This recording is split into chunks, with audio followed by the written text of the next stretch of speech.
사실은 이 시장에서 내가 시드머니도 없고 급여도 생각보다 높지 않다면 집을 실거주로 구입하시는 분들이 깨달아야 될 첫 번째. 그러면 이제 부동산 가격이 정말 많이 오르고 있는데 네. 아마 사회초년생들, 갓 입사하신 분들은 예를 들어서 세후 250 정도 받는다고 하시게 되면 그런 분들 어떻게 내 집 마련을 좀 준비를 하면 될까요? 지금 월급 250만 원 정도의 수준으로 급여를 받고 계신 분들이라면 저는 개인적으로 그냥 제가 그 상황으로 돌아간다고 하면은 일단은 저는 월세를 삽니다. 제가 월세도요? 살고 싶은 지역에 그냥 월세 편안하게 살아요. 규모에 맞춰서. 그게 이제 신혼부부라고 하면은 그냥 좀 괜찮은 위치의 오피스텔, 투룸 오피스텔을 살면서 제가 그 시절로 돌아간다고 하면 그렇게 살면서 저 같으면은 정말 저렴한 아파트들을 열심히 매입하기 위해서 노력을 하겠죠. 언제까지 오를 거냐고 얘기하셨지만 굉장히 저렴한 아파트들이 가격 상승세가 요즘 무섭거든요.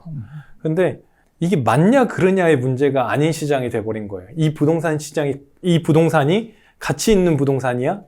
이 부동산이 과연 내가 그냥 투자가 아니라면 실거주했을 부동산이야? 라고 했을 때 아닌 부동산들이 은근히 많거든요. 지금 거래량이 막 솟구치는 아파트들이.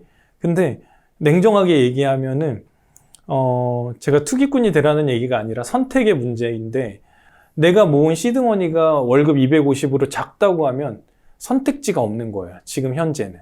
월급을 모아서는 내 집 마련하기 쉽지 않은 상황이라서 그런 거죠. 그게 그러니까 월급쟁이 부자들이 있는 거. 월급을 모아서는 당연히 쉽지가 않고 그러면 결국에는 내가 시장이 그렇게 규제하는 투자자 혹은 투기꾼이 될 것인가 혹은 또 다른 방법을 생각을 해보면 그냥 나는 월세를 살면서 반전세 또는 월세를 살면서 그래도 지금 재개발 구역들의 프리미엄이 굉장히 높지만 그래도 가능성이 있는 지방의 재개발이든 사업성이 괜찮은 재개발 구역의 빌라 정도는 사보려고 할 것 같아요. 그러니까 두 가지 선택을 할 것 같아요. 첫 번째는 지금의 사람들이 거래량이 엄청나게 뛰고 있는 공시지가 1억 이하의 아파트들을 산다든가 그건 이제 어떤 본질의 문제는 떠나간 거예요. 그래 좀 조심해서 사야 되지 않을까요? 그렇죠. 조심해서 사야 되는데 사실은 저도 전문가로서 조심해야 되는 부분이다. 그리고 나중에 만약에 공시지가 1억 이하도 규제가 생기면은 다 팔 수가 없을 지경이다. 뭐 이런 얘기는 다 이제 가능성이 있지만은 사실은 이 시장에서 내가 시드머니도 없고 급여도 생각보다 높지 않다면 리스크가 없는 투자를 할 수가 없어요. 그렇다고 코인을 할 것이냐, 그렇다고 주식을 할 것이냐, 내가 컨트롤할 수 없는 영역이 굉장히 크거든요. 그럼 저는 이제 부동산 플랫폼 사업자로서 데이터를 뜯어보면 결국에는 사람들이 많이 사는 거를 쫓아가야 결국에 돈이 될 수밖에 없는 시장이거든요. 그런 측면이 하나가 있고 두 번째는 이제 정부에서 얘기하고 있는 공공재개발은 지금 당장은 이제 살 수는 없지만 경매로도 취득할 수 있는 부분이고 그런 부분에 대해서도 한번 스터디를 해보고 혹은 이제 그런 것도 아니다라고 하면은 정말 조금 근거 없는 초기 재개발 말고 그래도 어느 정도의 구역으로서의 좀 돌아가고 있는 지역의 빌라 매물이라든가 서울이 불가능하면은 또 지방에 사시는 분들도 있을 테니까 각 지방 시장에 이 정도 위치면은 내가 재개발 구역에 빌라를 살 수 있을 것 같아. 내가 여기엔 주거해도 괜찮을 것 같아. 거주해도. 그런 지방 시장도 돌아다니시다 보면 분명히 있거든요. 네, 그런 곳에 내가 가서 살라는 게 아니라 산다는 관점으로 이 재개발을 평가해 봤을 때도 그 지역 주민들도 괜찮다고 평가하는 구역 그리고 내가 혹시나 은퇴해서 거기에 살라는 게 아니라 그 정도로 괜찮다고 평가받는 입지 근데 이제 사업 속도가 초기이다 보니까 프리미엄이 좀 싼 곳? 이런 곳을 사두려고 하겠죠. 네. 그러면 지금 다들 많이 올랐다고 하는데 네. 이런 시장에서도 내 집 마련을 하는 게 지금 내 집 마련하는 게 맞는 방법일까요? 앞서 주신 질문은 이제 내 집 마련할 자금이 넉넉하지 않은 맞아요. 월급 250만 원의 사회초년생들 준비하는 방법. 네. 이번에는 지금 질문 주신 의도가 나는 무리무리해서라도 집을 살 돈은 있어 라고 가정을 해볼게요. 네. 그러면 무리무리해서라도 집을 살 여유가 있는 분들은 저는 사는 게 나쁘지 않다라고 생각을 해요.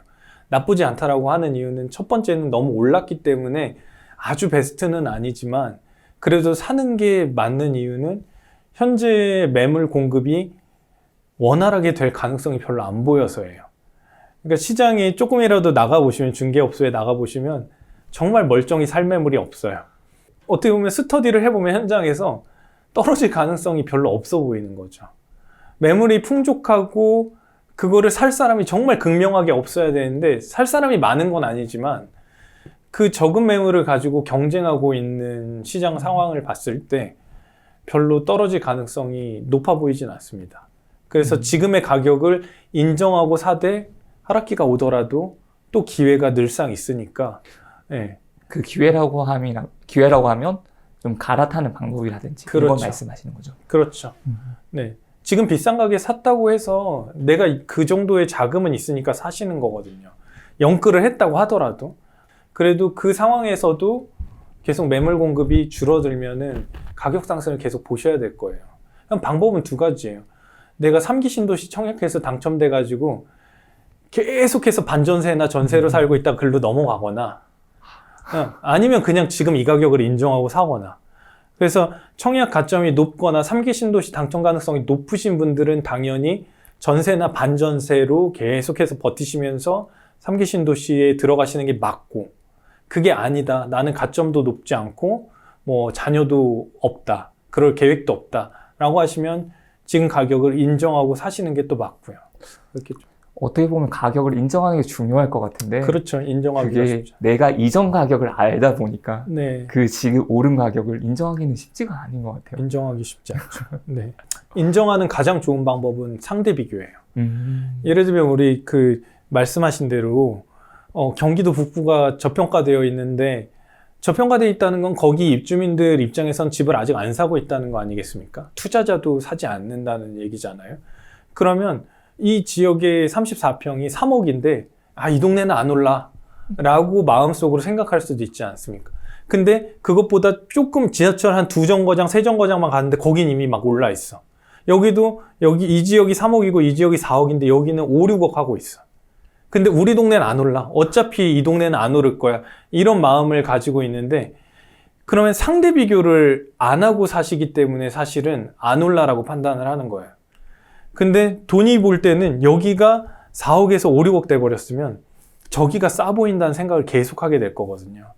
그럼 그런 관점에서 내가 내 집을 실거래가도 보고, 아까 가격 흐름의 상대 비교도 보시면 이 정도면 내가 인정하고 거주로서 그냥 살아야지. 어차피 내가 딴 곳 안 가고 여기에서 계속 지낼 목적도 크다고 하면 인정을 이제 합리적으로 하시게 되는 거죠. 그냥 올랐다고 인정하라는 게 아니라 상대 비교를 해서 인천이 송도가 오르기 전에 단계도 있지 않았겠어요? 인천은 너무 안 올라라고 판단을 할 수가 있는데, 가격 비교를 뭐 아시를 통해 하시든 본인만의 방법으로 하시든 간에 흐름을 비교해 보시면 서울의 다른 동네는 다 34평이 15억, 16억 이렇게 되는데 인천은 계속 6억, 7억 이러고 있으면 영원히 안 오르는 건 없고 상대적으로 가격이 싸 보일 때가 있는 거죠. 그러니까 내 기준이 아니라 돈이 볼 때. 그러면 내 집 마련을 결심했다면 좀 주의해야 될 부분이 있을까요? 지금처럼 오른 시장에서. 주의해야 할 포인트는 저는 그건 것 같아요. 그냥 내가 살고 싶은 지역은 분명히 있는데 투자 관점에서 봤을 때 저기가 오를 거야 라고 하는 생각 때문에 저쪽 지역으로 선택을 할 수도 있잖아요. 근데 나중에 한번 아실에서 서울에 있는 34평 아파트를 연식 비슷한 거를 가격 흐름 비교를 해보면요, 가격이 다 똑같습니다. 흐름이. 제가 하나만 보여드릴게요. 이게 네. 이렇게 비교를 해보시면 될 것 같아요. 여기가 지금 당산역 앞이에요. 당산역 2호선과 9호선 황금노선이 지나가는 곳. 여기 앞에 보면은 레미안이라는 아파트가 있어요. 삼성 레미안 4차 아파트, 당산 삼성 레미안. 이 아파트를 제가 선택을 해보고 면적을 33평 이렇게 선택을 한 다음에 과천으로 가볼게요. 그럼 이제 네. 과천하고 당산하고는 전혀 다른 입지잖아요. 네. 가격 흐름이 거의 비슷해요. 집을 실거주로 구입하시는 분들이 깨달아야 될 첫 번째, 과천이 더 갈 거야. 당산이 더 갈 거야. 이런 비교를 현실적으로 한번 해보시라는 거. 두 번째는 뭐냐면 수도권에 비슷한 가격대가 과거 흐름도 비슷했다라는 걸 깨닫고 나면 그러면 뭐가 더 오를까? 선택의 문제가 남잖아요. 웬만하면 실거주로 택하실 때 그래도 리모델링이나 재건축 이슈가 조금씩이라도 나오는 아파트를 선택하는 게 똑같은 가격 흐름을 보이다가 달라질 수 있는 가능성이 생긴다는 거죠. 상승장에서는 그런 이슈 하나가 네. 상당히 큰 역할을 차지하더라고요. 네. 근데 이게 왜 이런 얘기를 드리냐면 네. 교통 이슈도 있고 뭐 GTX 이슈도 있고 뭐 여러 가지 이슈가 있잖아요. 그 근처에 뭐 어떤 대기업이 들어온다든가 여러 이슈가 있는데 제가 아실에서 가격 비교를 다 해보면은 정말 확실하게 상대적으로 더 오르는 이슈는 리모델링 아니면 재건축 이슈예요. 교통 호재보다도 더 많이 오르는 맞습니다. 건가요? 네. 사실은 정말 재밌는 이제 이슈인데 요렇게 비교를 해볼게요. 어디를 비교를 해보냐면 벽산 아파트입니다. 이게 서울에 좀 그 재건축 리모델링 이슈 요런 이슈가 있는 아파트인데 요거를 이렇게 비교로 추가를 하나 해보고 33평으로 그런 이슈가 이제 없는 아파트 단지를 제가 한번 보여드리면 이대역 앞에 재개발이 활성화가 많이 돼 있잖아요. 네. 근데 여기 럭키 대현이라는 이화여대 바로 앞에 또 대단지 아파트가 있어요. 좀 고바위로 올라가는 아파트인데 이 아파트를 제가 30평대를 그냥 추가해 볼게요. 그 전까지는 거의 동일한 흐름을 보였어요. 실거래가 측면에서. 그러다 갑자기 가격이 갈리죠. 이 매매에서 봤을 때 왜 이 끝이 이렇게 벌어지게 됐을까? 이유는 단 하나밖에 없어요. 리모델링 이슈. 네, 맞습니다. 네. 그러니까 꼭 내가 이렇게 동일한 흐름을 보이는 거의 비슷한 지역에서 내가 선택을 해야 된다면 이런 이슈를 하나 물고 들어가는 게 현명하다. 지금까지의 흐름은 거의 비슷했는데 여기 점점 그런 이슈가 나올 것 같아 라고 하면 선택지를 이쪽으로 하시는 게 맞는 거죠. 그 정도 팁 드릴 수 있을 것 같습니다. 감사합니다. 그럼 1주택자 분들 중에서 갈아타기를 생각하시는 분들이 있을 거예요. 네. 그러면 갈아타기의 최고 좋은 시점? 타이밍이라고 하는 그런 걸 알 수 있는 방법이 있을까요? 갈아타기 좋은 시점도 마찬가지예요. 이거랑 똑같습니다.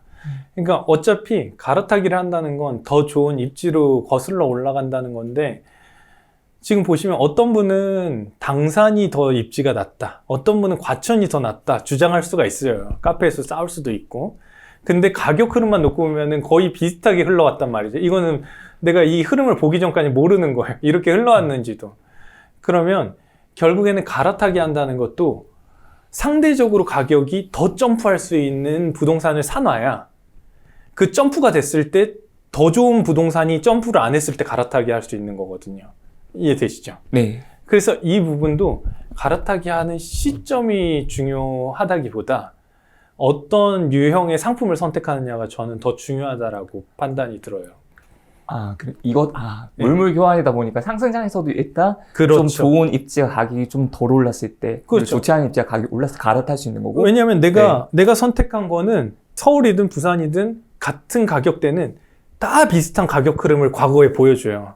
그러면 이것보다 물물 교환을 한다는 건 더 좋은 걸로 간다는 거잖아요. 근데 얘가 이렇게 동일한 흐름이면 얘보다 더 좋은 자산은 얘 위에 있어요, 늘상. 그쵸? 갈아타기가 할 수 없어요. 평균적으로. 근데 갈아타기 할 수 있는 가능성은 여기 아래에서 두 개가 거의 비슷한데 얘 하나가 갑자기 올라왔을 때 얘 위에 있는 거랑 붙게 되는 거예요. 이때가 유일하게 1세대 1주택자 비과세 받고 갈아타기를 고려해 볼 수 있는 거죠.